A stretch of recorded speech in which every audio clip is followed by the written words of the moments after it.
Hello, good morning sa mga kabigising pa lang po. Good morning. Sa mga gising, good afternoon. Isang mapagpalang hapon po sa bawat isa sa atin. Nandito po tayo.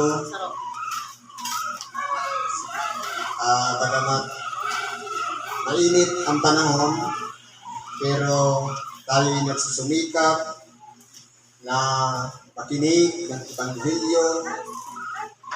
Bagamat hindi natin kabisado yung mga awitin, bagamat may sinsyonado, pero nakikiisa tayo dahil sa kalooban ng Diyos.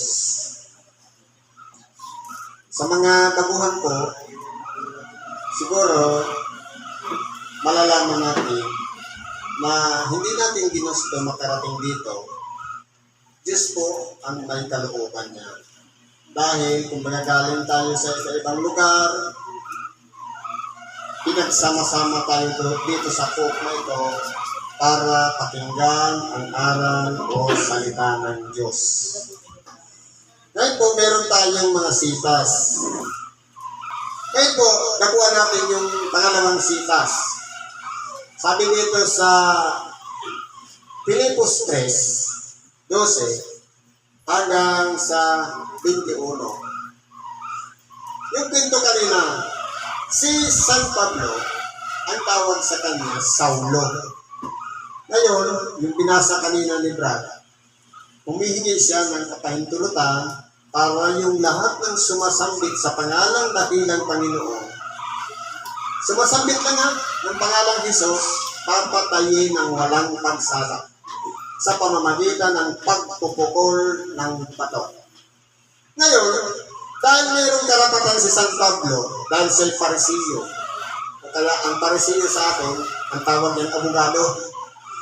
Ngayon, humingi siya ng karapatan para ang sino mang sumambit sa pangalan ng dakilang Panginoon ay papatayin ng walang pagsala.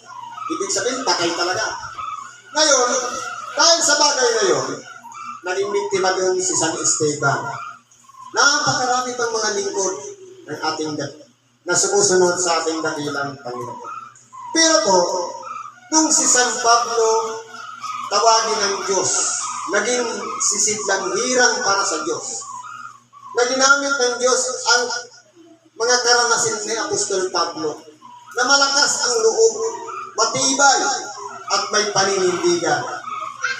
Kaya ang anong ginawa ng Diyos, nung papunta na siya sa isang bayan, nagliwanag sa kanyang paligid at siya'y nahulog doon sa kanyang sinasakyang kabayo at nabulag siya. Ngayon, ito naman habang nananalangin noon si Ananias, kilala ni Ananias si San Pablo o kaya si Saulo. Ngayon, nagpakita ang anghel kay Ananias na pumunta ka ika nga sa ganitong bayan, masasumpungan mo ang tawag pangalang Saulo. Ipatong mo ang kamay niya para makadilat siyang muli. Pero takot si Ananias sapagkat kilala niya si Saulo na pumapatay ng mga nananalig sa Diyos. Kung tayo po kaya nating panindigan na tayo'y manalig sa Diyos. Meron nga kwento niya. Sabi daw dun sa nakakulong. Bakit ka nakakulong? Kasi pumapatay ako ng mga sumasampalataya kay Jesus. Ikaw po, Father, sumasampalataya ka ba kay Jesus? Hindi ko kilala siya. Di ba gano'n? Tumatanggi pagkamatayan na. Pero kung tayo po, magiging katulad lang tayo, sana tayo ni San Pablo, na bagamat siya ay naging sisidlang hirang ng Diyos, na nawala lang siya, napasok sa isang bahay, pinatungan ng kamay ni Ananias, pagkatapos para may nalaglag sa nakaliski sa kanyang mata, nakakita muli siya. At ngayon, nangangaral na siya ng Ebanghelyo. Ang tawag na nga sa kanya ng mga nakapaligid sa kanya, si Saulo ay nauulol. Dahil po, binago ng Diyos ang kalooban ni Pablo. Tinawag na nga siyang Pablo, hindi na Saulo. Kumbaga, kung tayo po ay naging sisidlang hirang sa harapan ng Diyos, gaano man tayo kasama, ano man ang background ng ating buhay, mamamatay tao man tayo, mandaraya, tayo man ay suwain, mapanlindag, kapag tayo'y ginamit ng Diyos para mangaral ng Ebanghelyo, wala po tayong magagawa.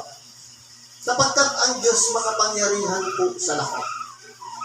Kaya kung tayo po ay ginagamit ng Diyos, matutularan natin dito si Apostol Pablo dito sa aral na ito. Basahin natin. Hindi sa ako'y nagdamot na o ako'y nalubos na, kundi nagpapatuloy ako, baka sakaling maabot ko yaong ikinaabot ng man sa akin ni Kristo Jesus. Lahat po tayo may objective. Gusto natin matamo yung pinaka-aasam-asam natin. Isa lang naman po ang target ng bawat isa. Buhay na walang hanggan. Pero ang problema, nakapasok na tayo, halimbawa dito, ang sadya ko lang naman ikangay, magpagamot, dahil may karamdaman ako. Pero nagaganda na ko sa pabalik-balik, para nadadagdagan ang kaalaman ko sa pakikinig ng Ebanghelyo. Hindi ba may parang nagtutulak sa atin para pakinggan ng paulit-ulit. Madagdagan ang kaalaman natin sa pamamagitan ng pakikiisa natin sa pakikinig ng salita ng Diyos. Ngayon, meron na tayong objective. Kahit ako'y magaling na, balik-balik pa rin ako. Dahil gusto kong makinig ng Ebanghelyo. Ngayon po, kung tayo po nagsalita na, sabi sa atin, hanggang kailan mo patinindigin ang bandila ni Kristo? Ang sabi natin, hanggang ako'y nabubuhay. Ang tanong, nung maging member na, nagkaroon lang ng problema, hindi na pinapayagan ng asawa, pumunta ng linduyan, pagka minsan nanghihina na. Hindi ba kinakailangan natin danasin ng iba-ibang pagsubok? Sa totoo lang po, ang tunay na lingkod ng Diyos, napakaraming pagsubok. Minsan ang nagiging problema, unang-una niyan, sarili nating mga ugali. Gusto natin gumawa ng mabuti, pero hindi natin ginagawa. Gusto natin magsimba, ayaw naman natin lumangon. Gusto natin makinig ng Ebanghelyo, tinutulugan naman natin. Gusto natin magbasa ng banal na kasulatan, nakapikit tayo. Gusto natin makinig ng Ebanghelyo, tulog tayo. Kung anong nangyayari sa atin. Ibig sabihin, sabi nga, hindi na ako ang gumagawa nito, kundi yung kasalanan sumasakit. Kaya para maging bukas ang ating pag-iisip, active tayo sa pakikinig ng Ebanghelyo, dapat po magsisi muna tayo ng ating mga kasalanan. Para walang bahagi yung kasalanan para pigilan na maging active tayo sa pakikinig. Ganyan po yan. Ngayon po, si Apostol Pablo, ninais niya na ibahagi ang kanyang sarili na dapat sana ganun din tayo. Na si Kristo'y namatay para sa ating mga kasalanan. Ngayon, gusto nating tamuhin yun na tayo'y patawarin ng Diyos. Pero pagka minsan, sasabihin natin, bakit pa ulit-ulit na mas lalong bumibigat lang ata yung mga nangyayari sa buhay natin? Sa totoo lang po, habang kasi tayo tumatagal at natututo at nakakaalam pa ng mga mahihiwagang bagay, lalong-lalo na yung salita ng Diyos, nag-i-improve tayo, bumibigat din ang pagsubok. Ang pinakamabigat na pagsubok, ang pinakamahirap na kalabanin, sarili. Ikalawa, yung pinaka-close mo pa sa buhay. Minsan, asawa. May kaibigan na ako niya na isang kasangkapan. Yung kasangkapan, nananalangin siya pag oras na. Pero pag malayo, halimbawa, doon daw sa Rizal, sa Cainta, ipaparating na yung bagyo. Ngayon, walang pakialam lang yung kasangkapan dahil siyempre busy. Kung kailan nga, sabi nung hindi naman member kasi yung asawa, nung nandiyan na yung hangin, gumaganon-ganon na yung yero, sige na daw panalangin yung kasangkapan. Diyos ko, mag-isa nga hindi mag-iba. Sabi naman ng asawa na hindi naman lingkod ng Diyos, tumigil ka na sa kapapanalangin mo. Tanggal na yung pako niyan, may magagawa pa mga panalangin mo.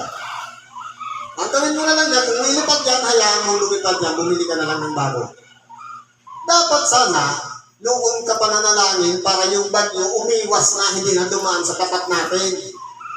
Kung kailan nandiyan na, saka ka mananalangin, magagawa ba natin na patigilin mo yung bagyo na tahintuin mo dyan sa kanto dyan ka na lang, doon ka na magpatuloy sa kabila. Hindi naman natin yan magagawa. Kaya mas bukas na yung pag-iisip ng kanyang asawa. Pero kung nauna siya nag-isip, sasabihin niya sana, mahal, ipako mo kaya yan para hindi ilipat. Hindi mas maganda. Kaso ang problema, kung kailan gahon na sa oras, saka naman nanalangin. Ganyan din po tayo kung titingnan natin sa mga naong-ospital.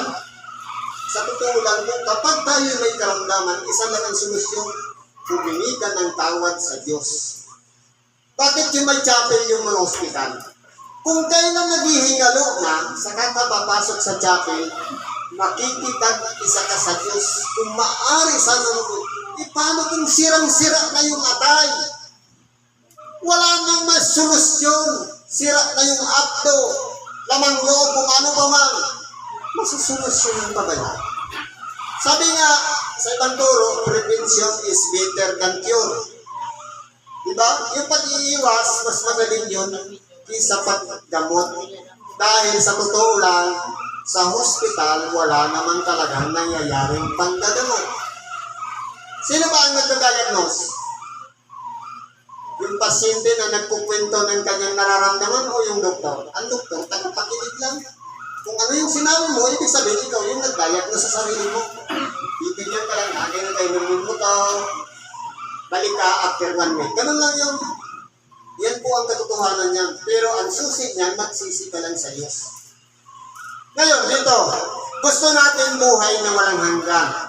Gusto natin ilakip yung ating sarili na kaya si Kristo'y namatay sa cross, dapat ang dati nating pagkatao kasama na rin natako sa cross. Ibig sabihin, bago na tayong nilalang. Kung yung dating pangalan mo'y ganito, na manglilibak, mandaraya, nagsusugal, at kung ano-atong mukhang ginagawa, dapat nung makilala natin si Kristo, hindi ka na gumagawa ng ganon. Kaso may tukso. Ano yung tukso? Hindi pa kayong waiting tukso? Lalabas na yung numero mo. Iba, sasakyan mo. Sige, bigyan mo 25. Diba? Ang mabilis ang tukso. Kaya dito po, nagbibigay halimbawa si San Pablo. Ano sabi dito? Mga kapatid, hindi ko pa inabot, dapat ba't isang bagay ang ginagawa ko, na nililimot ang mga bagay na nasa likuran at tinutungo ang mga bagay na hinaharap. Ibig sabihin, ito tayo. Yung mga dati nating ginagawa nung tayo hindi pa nakakakilala kay Kristo, huwag na nating isipin yan kung naging ano man tayo. Naging mandaraya man tayo, manlilibak man tayo, manuluya tayo, o ano man ang ginawa natin noon, dapat yung nasa harapan natin ngayon ang pupusan natin. Ano ba tayo ngayon? Ang tao po kasi baliktad. Kahit ikay mamamatay tao at nakabilanggo, nakalaya ka na ang tingin pa rin sa iyo kriminal. Di po ba? Ex-convict. Pero po sa harapan ng Diyos, hindi. Kinakalimutan na ng Diyos ang dami nating pagkatao sa oras na pinatawad na tayo. Kaya kalimutan na rin natin yung dati nating pagkatao. Pero pagka minsan, naaalala natin yun. Dapat ang mangyayari yan, yung mga nangyayari na sa buhay natin noon, kwento na lang. Kapag naaalala natin yan, hindi na tayo nasasaktan. Alaala na lang. Pero kung halimbawa naaalala natin yan, yung pangigipit sa'yo ng asawa na isang buwan walang panala, magbabalik yan, ganun.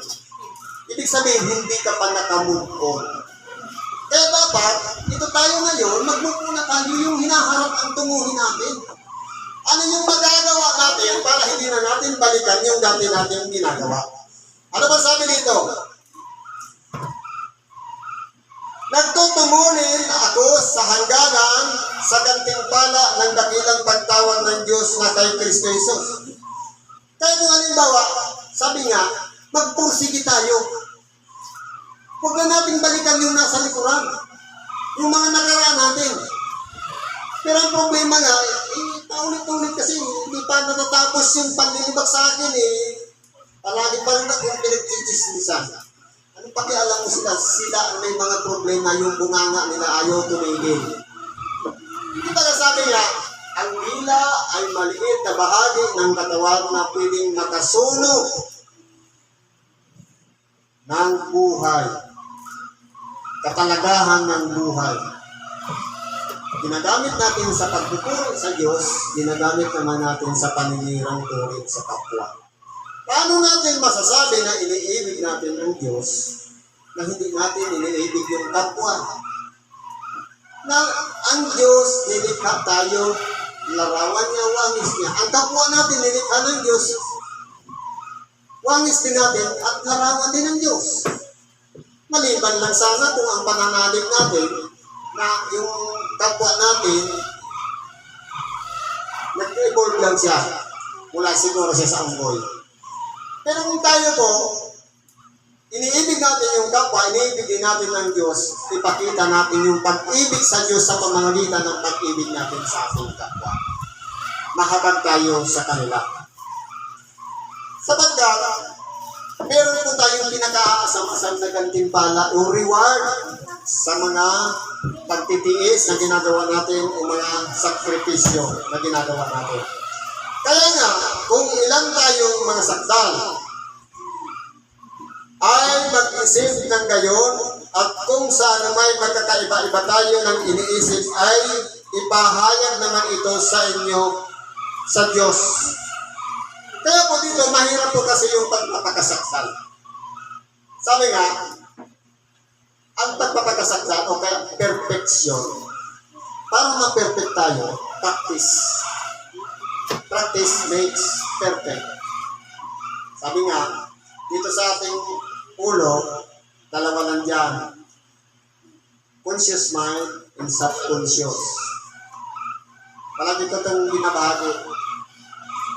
Ang conscious mind, ito yung tanong ng tanong kay nanay, Nay, bakit ka nagtututbrush? Bakit mo ko pinagtututbrush? Itong subconscious, ito yung memory. Ngayon, kapag pinapractice natin, bawat pagkatapos kumain, nagtutbrush, kalalakihan natin yun, madidevelop yung subconscious mind. Minsan, iba yung iniisip natin, pagkatapos natin kumain, iba yung iniisip natin, pero nagpupusa na yung subconscious, magtutbrush. Dahil yun na yung memory, nakasanayan na. Ngayon, kung yan po, i-apply natin sa ibang bagay. Halimbawa, ang bawat linggo, makabuluhan sa atin, pupunta tayo ng San Mateo para makinig ng Ebanghelyo. Kaso, tumigil na yung gambani sa San Mateo, titigil ka na rin. Hindi. Marami pang paraan. Marami pang mundo yan. Hindi ka makinig ng Ebanghelyo sa YouTube, kahit sa Nagastin. Huwag mo puputulin. Ngayon, kapag palagi natin sinasanay makinig ng Ebanghelyo, pumunta ng templo, napit-perfect po natin ang ating buhay. Na para bang may kulang kapag hindi tayo nakadako ng templo. Sabi nga niya yung ninang ko dyan, pagka dumating na yung linggo, gusto niya, kinabukasan, Sabado na ulit. Dahil kapag nasa lunduyan na, walang karamdaman. Pero pag nasa tahanan, ang daming masakit. Pero pag nasa lunduyan, walang sakit. Bakit? Siguro yung demon yung nagpapahirap niya sa iyo, naiwan mo sa labas, kung nasa loob ko ng templo, hindi na siya makapasok, kaya wala kang masakit. Ngayon, babantayan ka naman paglabas mo. Kaya po tayo, humingi tayo ng tawad para hindi na siya makapalik. Ano pa sabi dito? Lamang ay nagsilagan tayo ayon sa gayunding ayos na ating inabot na. Halimbawa, ano po yung inabot natin? Tayong lahat ay tinawag ng Diyos, inaaralan, tinuturuan ng mga iba-ibang aral bawat linggo. I-adapt natin yan. Iba yung aral next week, iba ngayon, iba last week. Pagtagpi-tagpiin natin yan. Mapapakinabangan natin sa ating pang-araw-araw na pamumuhay. Kaya po, kung saan tayo umabot, may karugtong yan. Kaya pakanasahin natin yung karugtong. Dapat excited tayo sa sunod na naman na linggo. Ano naman kaya ang topic? Pero pagpaminsan, bibigyan ka ng sagabal ng kalaban, huwag ka na pumunta doon, makikita mo na naman yung pangit ng mukha dyan sa unahan. Ano ba sabi nito? Mga kapatid, kayo'y mga kaisang tumulad sa akin at tandaan ninyo ang mga nagsisilakat ng gayon. Ayon sa mga halimbawang nakikita ninyo sa akin. Ano po ang halimbawa na ginawa ni Apostol Pablo? Si Apostol Pablo po, sa kabila ng kanyang pangangaral, marami ang nagnais na pahirapan siya. Naroon na yung ibinilanggo siya, tapos nakapangaw, o yung parang may dalawang kahoy, na may kaltas lang sa ulo, sa dalawang kamay. Nakaganyan siya. Pero hindi po yun naging balakid sa kanya para ipangaral ang Ebanghelyo. Kaya nakuha niya si Tercio, taga-surat, na ipinapadala niya sa Roma, sa Corinto, sa Efeso, Galacia. Napakarami po siyang nagawang sulat. Kaya po, ang gusto ni Apostol Pablo, tularan natin yung halimbawang ginawa niya, yung mga sakripisyo niya. Na meron na nangangaral siya sa 3 palapag, tapos yung nakikinig sa kanya nakatulog, nalaglag doon sa bintana. Nakaiblit. Kaya nakakatakot po yung pag nakikinig ng Ebanghelyo, mas mahulog tayo, hindi na tayo magkamalay. Kaya po, si Apostol Pablo, napakarami siyang sakripisyo. Pero hindi po dininig ang pagtatanggol niya. Dahil ang kalooban talaga ng Diyos ang kinakailangan mangyari. Na marami siyang mga daranasing paghihirap alang-alang sa pangalan ng ating dakilang Panginoon. Tayo po kaya, kapag sa pangalan ng ating dakilang Panginoon, kaya ba natin isakripisyo ang ating sarili para lamang sumunod? Pagkaminsan dito nangalang sa loob ng templo, sa oras ng pagluhod, ang iba nakaupo. Yung tuhod ayaw magasgas. Dapat po hindi ganoon. Kundi praktisin natin ang ating sariling lumuhod. Sabi nga doon sa wiling, amin po inilumuhod. Dapat ang sinapalitan natin yung iniuupo na lang kasi hindi naman nakaluhod. Sapagkat marami ang mga nagsisilakad na siyang madalas na aking sinabi sa inyo at ngayon sinasabi ko sa inyo na may pag-iyak na sila ang mga kaaway ng cross ni Kristo. Kaya kung dito po makikilala natin yung mga kaaway ni Kristo. Sila po yung mga tagasagabal sa ating mga ginagawa. Pagkaminsan, isipin natin yung kapitbahay natin, hindi. Lahat ng connected sa atin yun ang ginagamit. Bakit naman gagamitin yung hindi mo kilala? Ang gagamitin yun, yung asawa mo, yung mahal mo sa buhay, yung anak, lalo na kung matatag ka na sa pananampalataya, kung gaano ang level ng ating pananalig sa Diyos, yun din ang level ng pagsubok na daranasin natin sa ating buhay. Kaya kinakailangan po, maningas natin pagkanasain yung mga bagay na may pakikinabangan natin. May pakikinabangan tayo. Pero pagkaminsan, gusto natin mag-perfect ang ating buhay, pero bakit dapat hindi nagagawa? Panalangin na nga lang. John 17, hindi pa ma-perfect. Minsan, inabot na ng alas 3, hindi pa tapos ng John 17, patulit-ulit. Ano ba? Na ang kanilang kahinanamdan ay ang kapahamakan, na ang kanilang Diyos ay ang tiyan, at ang ang kanilang kapurihan ay nasa kanilang kahihiyan na nag-iisip ng mga bagay na ukol sa lupa. Kaya yan po yung mga kalaban. Halimbawa, pumunta ka ng templo, kung ang nasa isip natin, pakinig ng Ebanghelyo, may pagkain din man dyan wala, ang mahalaga, busog tayo ng spiritual na pagkain, okay na ito, satisfy na ako. Pero halimbawa, nakaupo ka dyan, iisipin mo, may pagkain kaya pagkatapos ni Brad magsalita. O, ibig sabihin, mas importante pala natin yung pinaka-Diyos natin ang tiyan. Kaya tayo nagsakripisyo para lang mabusog. Dapat hindi na tayo sa templo pumunta, doon na lang tayo sa kasalan. Sapagkat ang ating pagka-mamamayan ay nasa langit. Mula doon ay hinihintay naman natin ang tagapagligtas, ang Panginoong Hesukristo. Sa totoo lang to, noon pa sinabi ng mga alaga ng ating dakilang Panginoon, malapit na nasa pintuan na ang ating dakilang Panginoon. 2,000 na ang taon ang nakanilipas. Sasabihin ng iba, hindi, matagal pala, hindi pa naman mangyayari, babalik ang ating dakilang Panginoon. Pero mapalad tayo kung tayo po'y nagpupuyat, tayo po'y umaasa sa pagdarating ng ating dakilang Panginoon. At lalong-lalo na kung nasumpungan tayong gising. Ibig sabihin, alam natin yung mga ginagawa natin.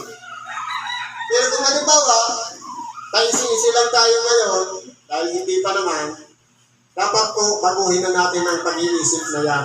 Yung hinihintay natin, ang tagapagligtas, na siyang magbabago ng katawan ng ating pagkamababa. Totoo, may ego tayo, nagkakaasa ng pag-iisip. Siya po ang magbabago ng ating pagkatao. Katulad ng upang maging katulad ng katawan ng kanyang kaluwalhatian ayon sa paggawa na may pagpapasuko niya ang lahat ng mga bagay sa kanya. Kaya po, kung titingnan natin, tayo pong mga tao, patanasain lang natin yung pagbabalik ng ating dakilang Panginoon. Yun lang ang pinaka-objective natin. At sundin natin lahat ng kanyang aral. Kinakailangan ang aral o salita ng Diyos, doon tayo mamuhay. Ilalakit din natin yung pagtitiwala at pananalig natin kay Kristo. Sapagkat yung aral na ating napapakinggan, kapag yan ay ipinasad natin sa ating isip, matainga, isip at puso, at yan ang ginagawa nating batayan sa pang-araw-araw na pamumuhay, kung ano yung ginagawa natin, kapag may nilabad tayo doon sa ating nauunawaan at nasa sa puso, doon po tayo hahatulan ng Diyos. Halimbawa, sinasabi, ibigin mo ang iyong kapwa ibigin mo ang iyong kaaway katulad ng iyong sarili. Ibig sabihin, ang pag-ibig sa kapwa, kung paano mo pinapahalagahan ang sarili mo, pinakakain mo ng tama sa oras, pinapainom mo ng tama sa oras, yung kapwa mo, kailangan niya rin ang pagkain at tubig. Kailangan niya rin nakahabagan. Kaya po, sa bagay na yan, kung yan ang aral ng ating naunawaan o napakinggan, yun pala pag-ibig sa kaaway. Ngayon, hindi natin ginawa natin ngayon, bukas nakalimutan natin, hindi doon natin ginawa. Doon po tayo kahatulan sa paglabag na ginawa natin. Doon tayo po magkakasala. Yun na yung pinaka-aral sa atin. Yung mga bagay na ating tinanggap ng ating tainga, isip at puso, doon na po tayo babatayan. Kung tayo pa'y matutulad doon sa mga camping na reklamador o doon sa topa na sumusunod sa kalooban ng Diyos. Siguro ganyan na lang ang pagkikibahagi natin sa oras na ito. Salamat po sa oras at pagkakataon na tayo'y pinagsama-sama sa lugar na ito. Ano man po ang mga karingan natin. Di na lamang tayo dahil sa problema, dahil sa karamdaman, mapalad tayo. Ito na yung pintuan na nakabukas para sa atin, para masumpungan natin ang kapanatagan ng ating mga kaluluwa. Kaya ano man po karingan natin, idulog natin lahat sa Diyos at ipagkakalog lahat ng kasagutan sa pangalan ni Kristo Jesus. Salamat. at magandang hapon sa ating lahat.